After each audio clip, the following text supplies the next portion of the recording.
Attorney Ricky Tumutorgo, nagtataguyod ng katotohanan, nakikipaglaban para sa bayan.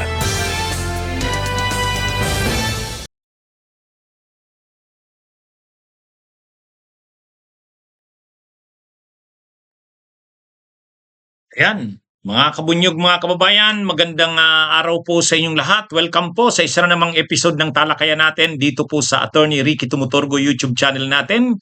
Napapanood rin po tayo sa Attorney Ricky Tumutorgo Facebook page. Ito ang ating Rapido ni Attorney Ricky Tumutorgo. O bagong segment natin ito, mga kabunyog. Rapiduhin nga natin tong si Amy Marcos. Ha? Rapiduhin nga natin tong si Amy. Parang bruha na sobrang tawa sa nangyari sa pagkakalusot ni Saldi. Ha? Tuwang-tuwa siya. Yan nakita niyo, News 5 yan. Sabi niya, "Buah." Tingnan niyo, yan yung reactions niya nung nalaman niya na nakalusot na wala na si Saldico sa Czech Republic. Wala na doon. Hindi na inabutan nung high-level team na pinadala ng Pilipinas sa pangunguna ni Secretary of Justice Frederick Vida. Nung nalaman niya, nabalitaan ni Aimee, tinanong reaksyon niya, yan buwah, Alam niyo mga kabunyog, mga kabayan, dapat nga malungkot siya.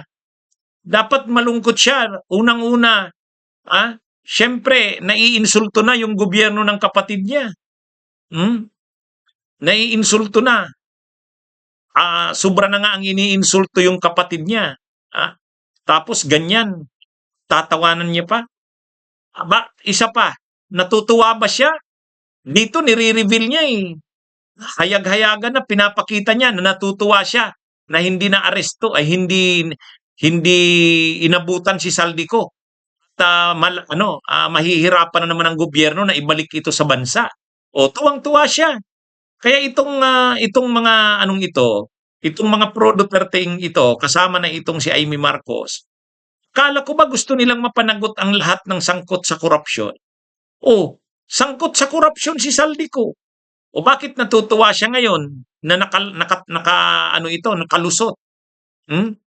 Parang nakakainsulto itong hindi parang, talagang nakakainsulto itong si Amy.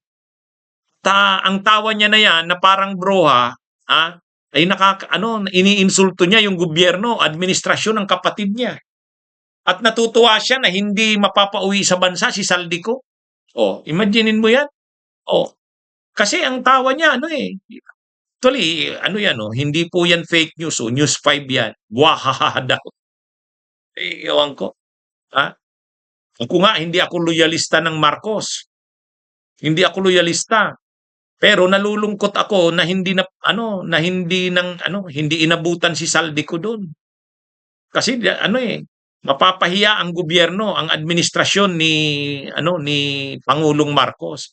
Ay siya, kapatid niya ang pangulo. Dapat nagmamalasakit siya sa kapatid niya, kadugo niya 'yun. Hindi siya dapat natutuwa na ganito ang nangyari. Mabuti pa yung hindi kadugo ni Pangulong Marcos. Nalulungkot sa nangyari na yan kay Saldico. Kasi syempre hindi maganda, insulto Insulto sa gobyerno, insulto sa bansa nating ito. Pero si Amy hindi, natutuwa siya. At matindi pa ang pagkatuwa niya kasi ngiting bruha talaga. Matindi. Ano ito? Grabe na itong si Amy Marcos na ito mga kabunyog. Ibang klase na. Ano yan Imaginein mo, tinanong, ano pong reaksyon nyo? Hindi daw po inabutan si Saldico nila Yusek, ay nila DOJ Secretary Frederick Vida. Yung high-level team na pinadala natin, hindi tagumpay ang lakad. Ang malungkot pa, pagdating nila doon, wala na si Saldico. Nakakainsultong tumatawa itong si Amy Marcos. Di gusto niya pala na libre si Saldico. Gusto niya pala na hindi ito mapanagot sa mga ginawa nito sa bayan.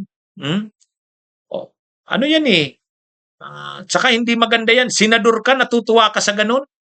Natutuwa ka na yung fugitive from justice ay nakatakas?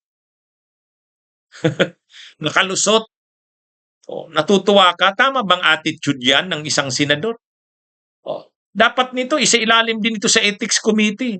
Unethical yan. O, natutuwa ka na nung dumating doon yung ating high-level team, hindi inabutan. O, so kanino kakampi? Kisaldi ko. Fugitive from justice yun. Ano yan eh? Wala na ito sa hulog si Amy Marcos. Imagine niyo, natutuwa siya na hindi success, hindi inabutan ng high-level team natin na pinadala doon sa Prague, sa Czech Republic. Pagdating doon, wala na. Tuwang-tuwa siya na nakaka-insulto yung kanyang parang nga, tawang bruha. Hindi, sa totoo lang. Ano yan eh. Tapos senadora ka, ganyan ang ugali mo. Natutuwa ka sa ganyan. Ibig sabihin, yung hindi hindi pagpapabalik dito ng fugitive from justice na si Saldico, natutuwa ka. Doon pa lang, ibig sabihin, natutuwa siya bilang senadora na si Saldico ay hindi inabutan at hindi mapapabalik sa Pilipinas. O di ba dapat mag-ano ka nga, dapat sabihin mo bilang bilang senadora na sana gawin ng gobyerno ang lahat ng magagawa. Malaki na itong insulto, itong ginagawang ito ni Saldico. O di ba? Ganun dapat. Hindi eh. Ito hindi tumawa tumawang bruha. Eh, matindi na ito mga kabunyog, mga kababayan. Ano na yan ha? Kaliwat kanan na nga yung bati ko sa kapatid niya. Dahil nga dyan, pinapagsuri nga na ano daw. Mabuti pa si Yusek Claire Castro, hindi niya kadugo ang Pangulo, pero tanggol ni Yusek Claire Castro. Hirap na nga si Yusek Claire Castro kasasagot ng mga makukulit na tanong eh. Pero ito namang kapatid, kadugo ng Pangulo ng Pilipinas, natutuwa.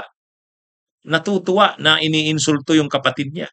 Natutuwa na hindi nagtagumpay yung high-level team na pinadala ng bansa para gawa ng paraan na mapabalik dito ang fugitive from justice.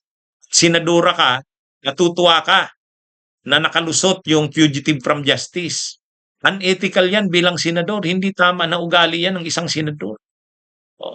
Dapat disiplinahin ito ng Ethics Committee. Di ba? Mga kabunyog, mga kababayan. Hindi, sa totoo lang. Sumusubra na itong si Amy Marcos eh. Sa sobrang pagkagarapal niya na pro Duterte, masyado na siyang garapal, bastos. O tingnan nyo, senadora ka, ngingiti ka ng ngiting bruha. Buwahaha daw. Anyway, mga kabunyog, mga kawan, magandang araw sa inyo lahat.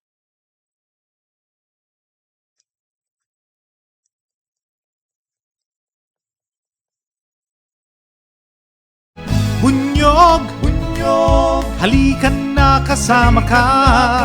Bunyog, kapag buklod ay may pag-asa. Luzon, Visayas, Mindanao, isa ang pananaw. Sa bagong Pilipinas ang bunyog isisigaw. Bunyog,